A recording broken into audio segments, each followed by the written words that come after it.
Hi, this is Chris Walker. There's this specific sinking feeling. I felt it. You've probably felt it. You buy the TV that looked incredible under those bright warehouse lights, just popping with color, right? And you get it set up on your wall, you sit down, crack a drink, and suddenly you realize you can't see the dark scene in the Batman because your own living room lamp is reflecting right in the middle of the screen. Or the motion looks slippery, like a soap opera. See, in 2026, manufacturers have gotten terrifyingly good at hiding the flaws. They use terms like motion accelerator or effective refresh rate to mask the fact that you just bought a slow, stuttery panel. It drives me nuts because the spec sheet isn't just confusing anymore, it's actively misleading. So I'm done with the polite reviews. I've dragged the top 5 55-inch models for this year, from the budget Hisense units to the high-end OLEDs, into the studio to see which ones actually hold up when the marketing hype is turned off. If you want honest, unfiltered testing that puts your wallet before their stock price, do me a favor. Hit that like button and subscribe. It keeps this channel independent and it helps me keep buying these things so you don't have to. Let's get into it. The landscape has shifted. If you're shopping for a TV right now, you need to understand one fundamental truth. The gap between cheap and premium isn't what it used to be. 3 years ago, if you spent $700, you were getting a plastic toy that ghosted every time a quarterback threw a football. Today, that same money buys you tech that was reserved for $3,000 flagships in 2024.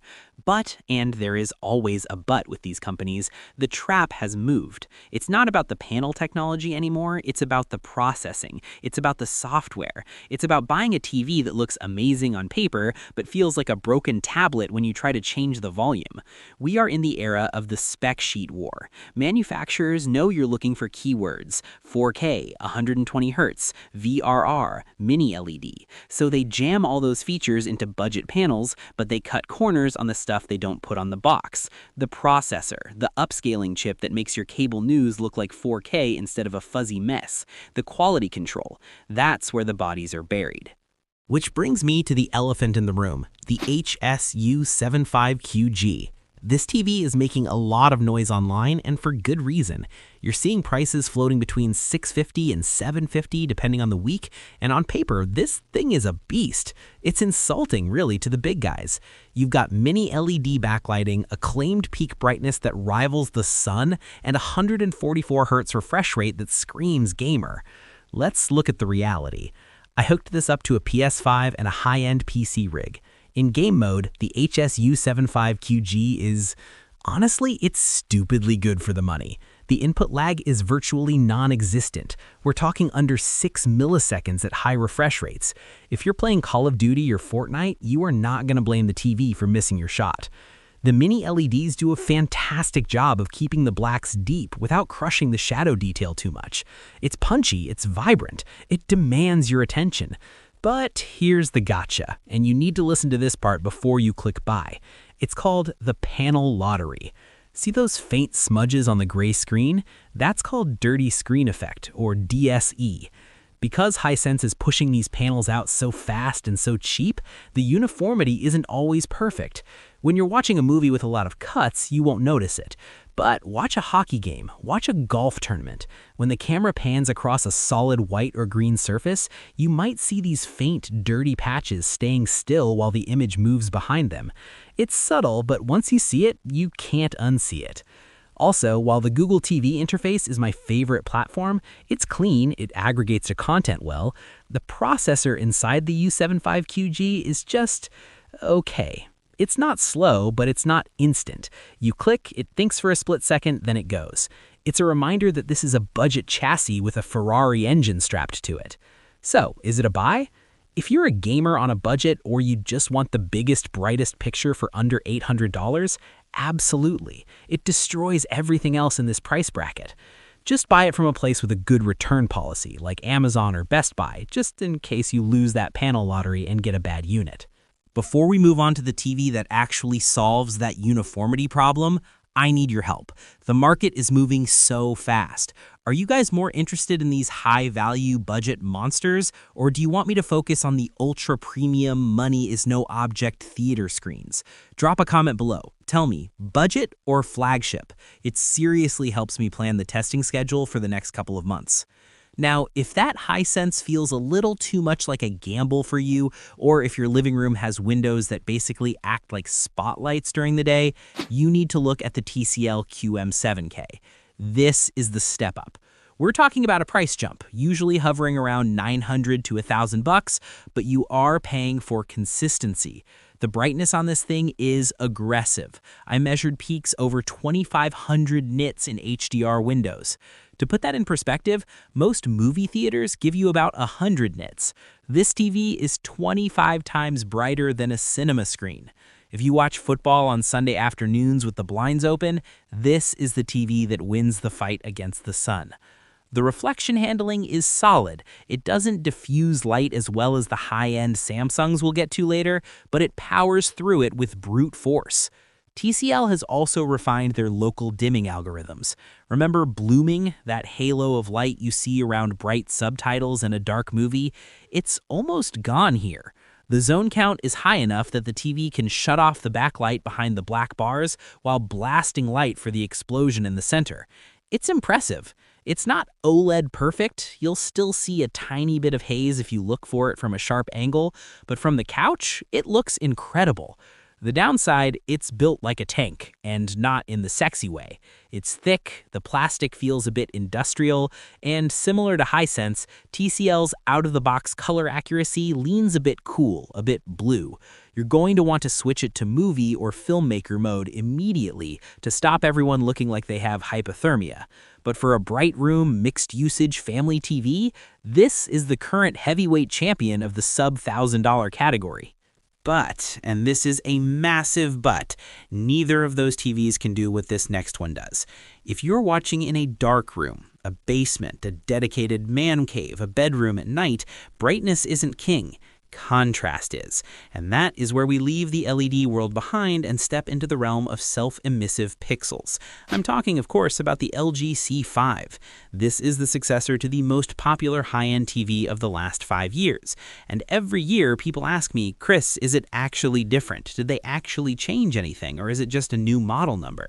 I'll be honest, usually the answer is no. But this year, they tweaked something that matters. They finally addressed the brightness gap. The C5 is using LG's latest evolution of the OLED panel. It's hitting peaks around 1,200 nits now. Is that as bright as the TCL? No, not even close. But because the pixel next to the bright spot can turn completely off, true absolute black, the perceived contrast is higher. The image looks deeper, it looks 3D.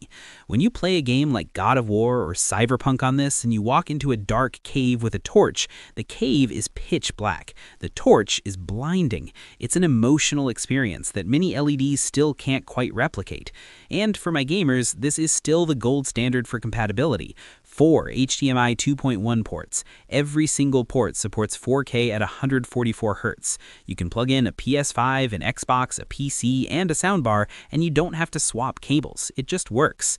The VRR implementation is buttery smooth. No tearing, no stutter. However, we have to talk about the fear. Burn-in. Is it solved in 2026? Mostly yes. The compensation cycles and heat dissipation tech have gotten so good that unless you are watching CNN for 12 hours a day at max brightness, you probably won't see it. But the risk isn't zero. If you are a news junkie with a static ticker on the bottom of the screen all day, stick to the TCL or Hisense. Do not buy an OLED. I repeat, do not buy an OLED if you leave static news channels on all day. You are burning money. And then there's the software, WebOS 26. Look, LG, we need to talk. The interface is snappy, sure, but the ads? It's getting ridiculous. I turned this thing on and half the home screen was suggesting I rent a movie I've never heard of or buy a washing machine. You can turn some of it off in the deep settings, and I strongly suggest you do, but it's a nagging reminder that you don't fully own the hardware anymore. So, the C5 is the safe bet. It's the Toyota Camry of the TV world, if the Camry could go 0 to 60 in 3 seconds. It's reliable, it's beautiful, it does everything well. But what if you want more? What if you want the colors to literally explode off the screen? What if you want the best of both worlds? OLED contrast with mini LED brightness. That's where we get into the exotic stuff. The stuff that hurts your wallet but heals your soul. We need to talk about QD OLED, and specifically the Samsung S95F. And folks, this is where the controversy starts, because Samsung did something to the screen this year that has the internet absolutely divided. It's matte. Samsung took their flagship QD OLED, arguably the most colorful, vibrant panel technology on Earth, and they coated it in a heavy, anti-glare matte finish. Now, if you're a PC gamer, you might be nodding your head. You're used to matte monitors. It kills reflections dead. I put this S95F in a room with a floor-to-ceiling window at high noon, and I could actually see the game. On the glossy LG C5, I would have been staring at a reflection of my own face squinting. But here is the trade-off, and for some of you, this is going to be a deal breaker. In a pitch black room, that matte coating disperses a tiny bit of ambient light across the panel. It raises the black floor just a hair. It doesn't look like that infinite wet ink black you get from a glossy OLED. It looks like a painting. Some people love that artistic look. It's easier on the eyes. But if you are a purist chasing that glossy pop, you might hate it. It's a polarizing choice. That said, the colors, unmatched. Because this uses quantum dots without a white subpixel, tech speak for pure RGB light, the reds and greens are nuclear. A Ferrari in a movie looks like red, not orange red. It makes the LG look a little washed out by comparison in high brightness scenes. And for my PC gamers, this panel runs at 165 Hz natively. It is shockingly fast. But then Samsung does the Samsung thing. They still refuse to support Dolby Vision. I'm serious, it's 2026. Every major streaming service, Netflix, Disney, Max, uses Dolby Vision as their premium HDR standard. When you watch those apps on this $2,000 TV, you are getting the standard HDR10 version. Is it a massive difference? No. The TV is smart enough to tone map it beautifully, but it's the principle. You are paying top dollar and getting locked out of the industry standard because of a corporate grudge. It's annoying. And don't get me started on Tizen OS. It's cluttered, it's confusing. Finding the game mode settings takes 3 more clicks than it should. You buy this TV for the hardware, not the software. So if the Samsung is the rebellious, flashy teenager, this next TV is the adult in the room, the Sony Bravia 8 II. Now, look at the price tag. It's usually hovering right around that same premium mark, sometimes $100 more than the LG. And on the spec sheet, it looks worse. It only has 2 HDMI 2.1 ports, not 4. It's not as bright as the Samsung. So why does it exist? You buy the Sony for the brain. The XR processor inside this thing is basically magic.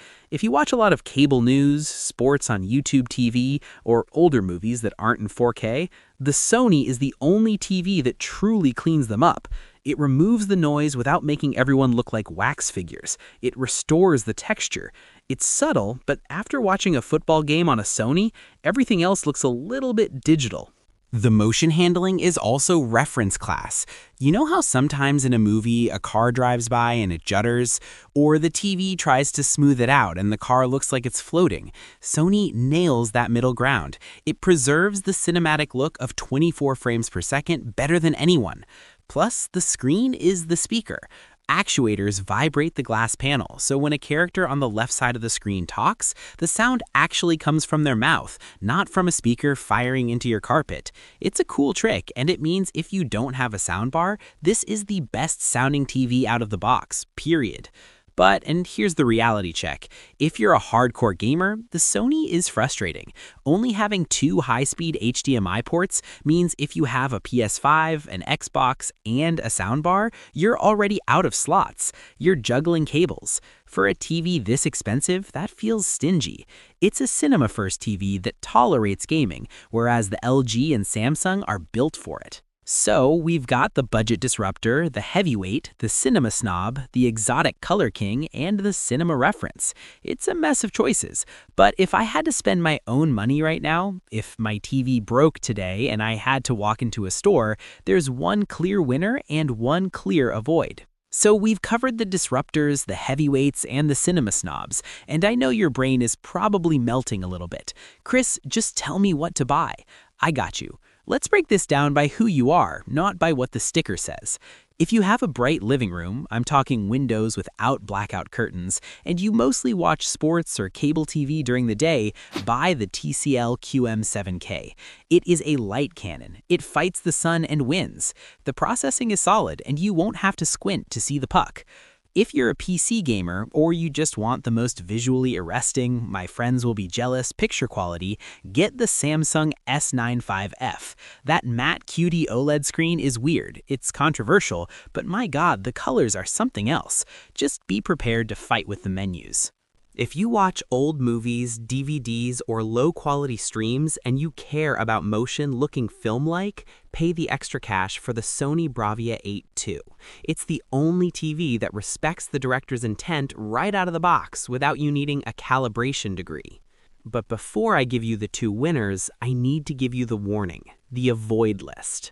Do not, and I mean this, do not buy the entry-level 60Hz models from the big brands, the Samsung Crystal UHDs, the LG UR series. In 2026, these are traps. They cost $400 or $500, which sounds cheap, until you realize the Hisense U75QG is only $200 more and destroys them. The entry-level big brands are edge-lit. They have gray blacks and they stutter. They are e-waste with a famous logo on them. Leave them on the shelf. Which brings us to the winners, the best value. It's the Hisense U75QG. Is it perfect? No, you might lose the panel lottery and get a dirty screen, but for the price, it is insulting to the competition. You are getting 90% of a flagship experience for 40% of the cost. If you're on a budget, this is the only TV that matters. The best overall? It's the LG C5. It's boring to say it. I wanted to pick something else, but it just works. It plays nice with your Xbox, it looks incredible for movies, the software is stable, and it's glossy and premium. It is the set it and forget it king of 2026. One final truth bomb before you go. You're going to see a lot of headlines this year about micro LED and 8K AI upscaling. Ignore them. Truly, the tech industry is hitting a plateau. The difference between a 2024 OLED and a 2026 OLED is maybe 10%. Don't wait for the next big thing, because right now, the next big thing is just marketing fluff to justify a price hike. The tech we have right now, today, is likely as good as it's going to get for the consumer market for another 3 years. So stop waiting, buy the TV that fits your room, and enjoy the movie. If this saved you from buying a lemon, hit that like button. I've dropped links to the specific model numbers I tested below, and I keep those updated, because sometimes these brands quietly swap the panels on us halfway through the year. Those links are the safe path to the right hardware. I'm Chris Walker. Thanks for watching, and I'll see you in the next one.